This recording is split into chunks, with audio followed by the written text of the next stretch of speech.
Hi, Shannon Waller here, and welcome to the Inside Strategic Coach podcast with Dan Sullivan. Now, in our last podcast, we talked about growing ideas, and at the end of it, we were talking about the value of questions over set answers. And really, Strategic Coach is almost an ecosystem for helping to do that. But Dan, you have a very clear perspective on why questions are more valuable than answers. So can you talk about why questions are so important to you?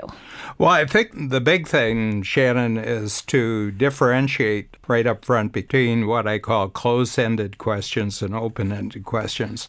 And I don't think close-ended questions are of any value whatsoever for developing new ideas. They're simply designed to reinforce ideas that are already there. And what I mean by that is that one of the stereotypical knocks about salespeople is that salespeople learn a set of questions where they force the customer, the prospective customer or client into a situation where they have to say yes, yes, yes, yes, yes. And that means that you force the person to be committed then to the answer that you want to sell them. And it's done in many realms. It's done in academia, it's done in mainstream media, it's done in the political world. You see it on film. You know, you're very clever at only asking questions. You know, the entire legal process is based that the lawyer should never ask a question that he doesn't know the answer to, or doesn't ask a question that doesn't elicit the answer. But that only reinforces and possibly solidifies ideas that already exist. So that's a close-ended question, and I'm not talking about that question. I'm talking about an open-ended question.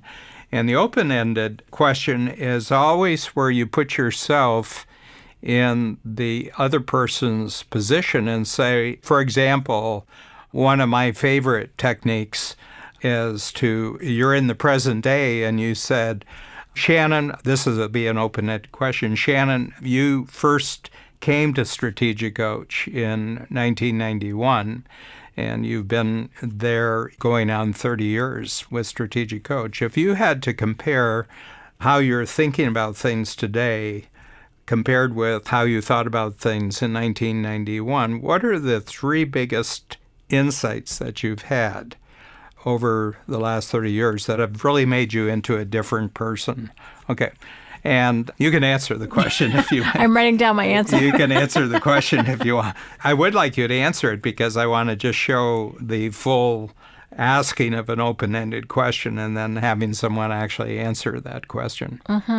Well, to put it very succinctly, one of the biggest insights I've had is just, I would have to call it the concept of abundance versus scarcity, and the fact that it's not a zero-sum game. There's lots to go around.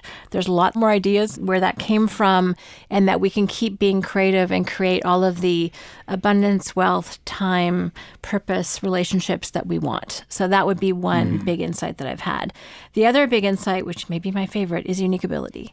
And along with that, to me, goes unique ability, teamwork, where I can refine my thinking and my experience into those few activities that I love to do and I'm best at, and I'm a hero to other people, and it gives me energy, and I can always see room to get better. And that is a path. And that as I do that, things get better. As I help other people do that, as I recognize that my strengths are only one small subset in the universe, and if I can find the complementary ones, anything and everything is possible. That's part of the creation of abundance. And then the other ones kind of goes back to what we're doing right now is conversation. And that so much can be created. I'm a big learner. And you said in our last podcast about putting yourself in environments or exposing yourself to new ideas. And that for me is food. And I feel like I have both the community and the people and the resources and the books, because I'm, again, a big reader, that there's no lack of new possibilities that I can go and explore. So I feel like I have a much bigger future as a result of all those three things. And I think there were seeds of those, and it's probably why I didn't fit in a lot of other environments that I'd tested, and why Strategic Coach was such a great fit for me. But abundance, unique ability, and as you put it in our last podcast, human conversation, for me, are probably my biggest insights that I've gained at Strategic Coach. Yeah. So First of all, there was an enormous amount of energy when you were answering that question. And the thing that I'm really struck by is, because of this podcast and because of the frequent podcasts, is that I've never really gone into conversation. Okay, so this is an idea that is coming out of 2 podcasts in a row that we've actually done, that conversation based on open-ended questions is really the breeding ground for great new ideas. And I had never expressed that. And it only came because I asked you to compare roughly 30 years of your experience and what you had learned from that. So what that shows, the dynamic of asking questions where you don't know the answer, but you're intensely interested in how someone else is entertaining the question and then looking at their experience. And I think that the most important thing about open-ended questions is they don't go to what people already know. They go to entirely unique territory where they're looking at their experience in an entirely new way. And I think that anytime someone looks at their experience in an entirely new way, they generate entirely new ideas. I think that's really true. That's a great formula. Human conversation about open-ended questions is the breeding ground for new ideas. That's very, very powerful. Very cool. Yeah, it was very, very interesting when we had the big downturn, the economic downturn, 08, 09, part of 010. A lot of the entrepreneurs were saying, my customers and clients just aren't buying right now. And I said, well, are you well enough off financially that you could experiment for a quarter with a different approach than everyone else is going to approach it, because everybody else is going to be uptight now. So first of all, half your competition isn't even getting out of bed these days, So I said, actually, you have far less competition right now. But I said, I'm going to make a suggestion on how you can actually approach the next quarter, and I'll tell you the idea. And, if you're interested, go do it. And if you're not, then it was just an interesting idea. And I said, why don't you make a list of all your best clients and customers and invite them for breakfast, lunch, or dinner. You pick up the tab and say, I'd just like to see how you're thinking about things right now. And, based on the trust relationship you have with them, and go out and say, so this is probably a good time to get new perspective on how your business is going, because the economy is changing radically. And then you ask them the question, if we're having this discussion 3 years from now, what do you want to see has happened over that 3-year period, and get them to express that, and then get them to say, what are the 3 biggest dangers that you have right now that you want to see eliminated 3 years from now, the 3 biggest opportunities. And this is what we call the DOS question, dangers, opportunities, and strengths, and then the 3 biggest strengths you have to build on. And no matter how long the meal takes, do not talk to them about anything that you can sell to them. Keep totally away that you have any solution for them or anything else, but simply involve them in this conversation. And then I said, report what happens at your next workshop if you're willing to do this, okay? Without question, everybody who did it said they had the best quarter they had ever had. Wow. When nobody was buying, that conversation of going out and asking an open-ended question and discussion and simply going. And then I said one thing you could do is simply go back afterwards and just reflect in a letter the main points that you had captured from the conversation, and just send them a letter and say, it was really a pleasure to spend time with you. And the fact that they gave the time, the fact that it was open-ended conversation where the other person did all the talking, and then it got reflected back in the letter, all of a sudden established our entrepreneurs as the single and most important person in that other person's life during that particular period when the economic downturn. Nobody else was listening to them. Nobody else was phoning them. Everybody was trying to sell them when they weren't buying, and they just totally differentiated themselves. But the other thing is that the customer or client of my entrepreneurs They were able to see their life in an entirely new way. They had new ideas about what they could do next. They were able to gain perspective in their lives. So they came back, and everybody was just super excited about it. And I said, now, I have a question for you. I said, if this works so well at the worst of economic times, why are you ever trying to sell anything? What a great question. I said, if you just had your best quarter as a result of having this conversation, why would you ever going back to trying to sell your product or service? Why don't you just go out and have this conversation? Which really puts a handle on what I think is the secret to constantly being a fresh and attractive and exciting entrepreneur on a nonstop basis in your life, and that is make everything about a conversation. Only have the conversations about open-ended questions where the other person is able to learn new things about their experience, and specifically ask them how they want to see their future change from where it is now. And 3 years is a really good framework. And then reflect back to them in writing what got talked about and pick up the tab. A key part of that. Yeah, pick up the tab. It's amazing because I've never seen it not work. It only has this virtue about it. It just always works. It's interesting because we have coached this. Well, the first question is called the relationship, the R factor question, which is if you and I are meeting here 3 years from today, looking back over those 3 years, what has to have happened for you personally and professionally for you to feel happy with your progress? And then the DOS, the dangers, opportunities, and strengths. So many people resist that question. They feel awkward. I think that there's a habit of selling. And it's almost like they're afraid to let go of one trapeze before they grab the next one. But when you do, you've said this too, Dan, sometimes when you've been in conversation with a potential client and you've talked to them, as soon as you can, you ask them this particular question and you basically just listen. And then at the end, they go, oh, okay, thanks for telling me so much about the program.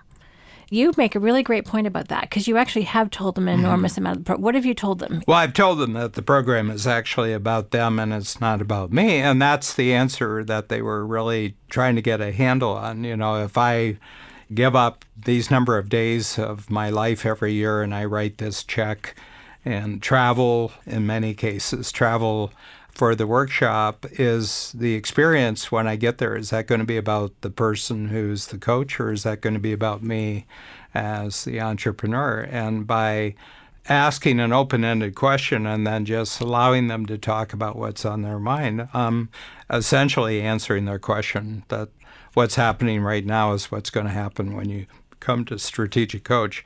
And I'm a lot more convinced about the power of this at 74 than I was at 44. I was still an answer guy at 44. I'm not an answer guy anymore because my answers really aren't that interesting to them. They're interesting to me, but they're not interesting to them.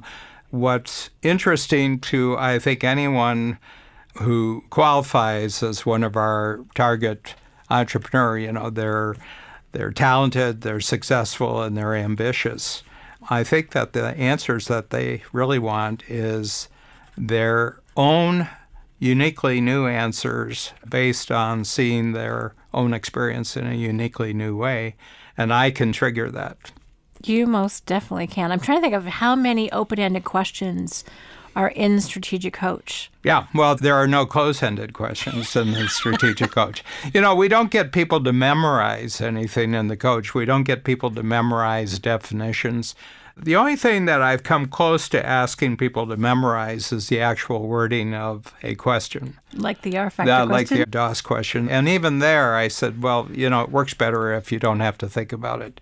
You know, I mean, if you have memorized the question. I don't think I've ever ask people to memorize anything else in Strategic Coach because I'm not trying to communicate answers to them. I'm trying to communicate better ways to access their own brain by being in the right circumstances with other brains.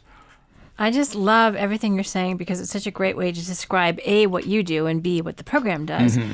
And I'm just thinking about the mindset it takes. I love how you described it. If you want to be a fresh, exciting entrepreneur, you almost need to come at things from this open-ended, not knowing the answer already mindset, which means I wrote down the word curious. Like, you just have to be really, really curious about what the future looks like for somebody else. What are they up to? What does their experience tell you? What can they tell you about their experience? And it makes for very dynamic conversations when you don't know the answer already. It's totally different. I often wonder what's the barrier that keeps people from going there, because I really had this down pat when I was a child. I really found I could operate in the world of big people when I was a little person. And I think it is that you've been brainwashed almost that the winners in life have all the answers, okay? So much of the academic world is accumulating answers. And that no matter where you are, you've got an answer for what's going on. And to me, the real key that I had become really skillful is that regardless of the situation, I always had a question that broke things open, that broke the conversation open. And I think that there's a terror that a lot of people have of not being able to hold on to their answers, of being in a circumstance. And I think it comes from long experience, starting with the school system, starting with how they communicated with their parents and everything else, where they had to have an answer. You had to have an answer. And my feeling is that answers are very perishable these days. The shelf life of an answer, in some cases, it doesn't last more than a day. It might be good today, but it won't be good tomorrow. But really great questions. I think that the R factor question we have, if I asked it 5,000 years ago, it would have had the same impact. If I ask it 10,000 years into the future, it will still elicit the same response.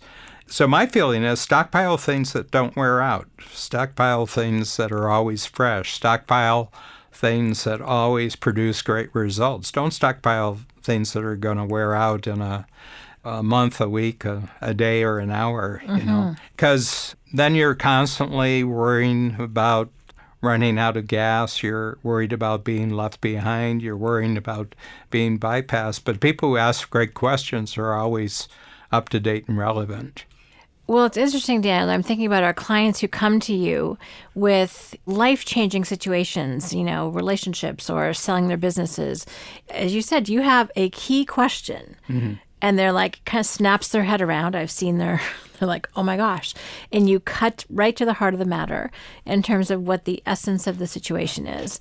And they get a whole new insight into what their future is going to be about. One of the big things is that a lot of my questions are time-based, in the sense that I don't think that problems that are really bogging people down in the present can be answered with a present perspective, because right now they're bogged down and there's nothing in the present that really supports a solution to their problem.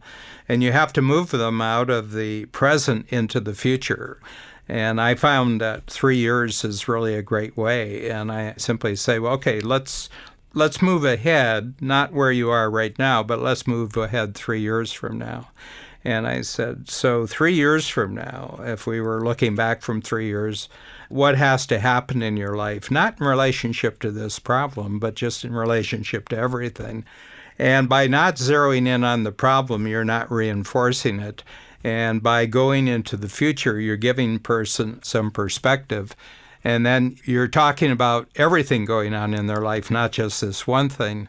And I find that just by getting them to engage in looking where they have to be 3 years, dangers that have to be eliminated, opportunities that have to be captured, strengths that have to be maximized, all of a sudden they say, gee, I know what I have to do here. And oftentimes they don't even tell me what they're going to do.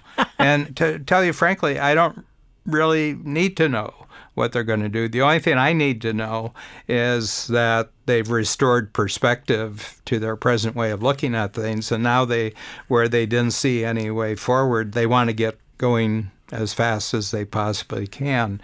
So I'm very impressed with this conversation we're having, because I don't think that we've really put enough emphasis on the idea creation that comes out of a particular type of question.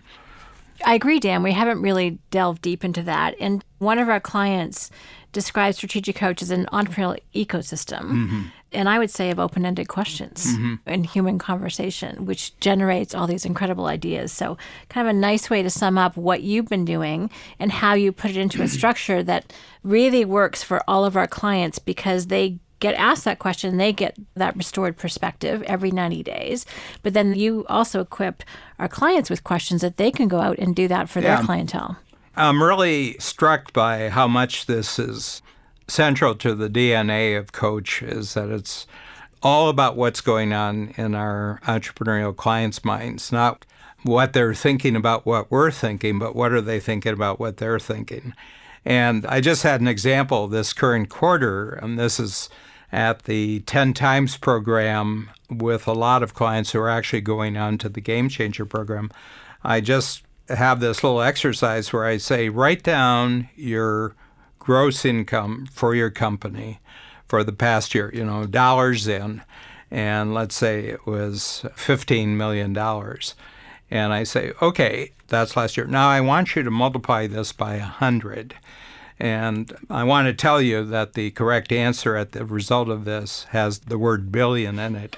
So they write down 1.5 billion, and you can just see every head in the room is kind of going like this. And I say, now, right below this, I want you to write down the 5 reasons why the number that you just wrote down is completely and totally impossible. And they'll write this down, and you can see them. All of a sudden, their brain is starting to work with this, and they're sitting there. And I've just jarred them with a mathematical calculation that they have never done in regard to their future before. But then I give them, say, now just tell me all the reasons why this is impossible. They can do this in about 3 or 4 minutes. All of a sudden, it breaks open, and I don't actually know exactly what's happened inside their brain specifically. I know generally what's happened, but I don't know specifically. And then I have them talk to each other. I say, I want you to talk about this experience. I want you to talk about the number you put down and then why this is impossible. And then they start saying, well, if you looked at it this way, how would you do it? And if you looked at it this way, well, maybe it's 100 times the amount, but it's not 100 times the amount of work. It's not 100 times. And so all of a sudden they're off and running.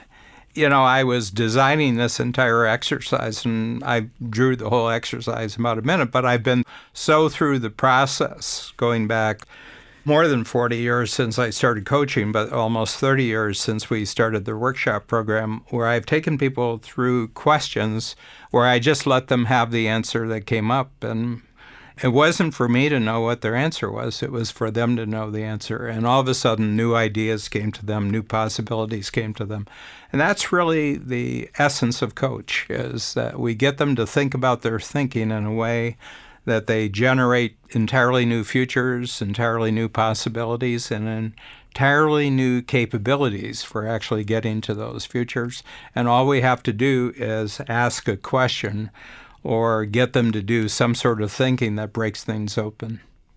Brilliant, Dan. Thank you so much. As we wrap up, I want to let everyone know that we actually do have the DOS conversation in a knowledge product form. So if you want the book or the form or the audio, go to our Strategic Coach store and look up the DOS conversation, and you'll have even more information about the value of that particular open-ended question. In addition to the DOS conversation, be sure to check out the Self-Managing Company knowledge product as well. It tells you a lot more about the program and a lot more about the process and structure of how you can use these questions to build your own self-managing company. Dan, thank you for a very enlightening and enlivening conversation. I've appreciated it. Thank you.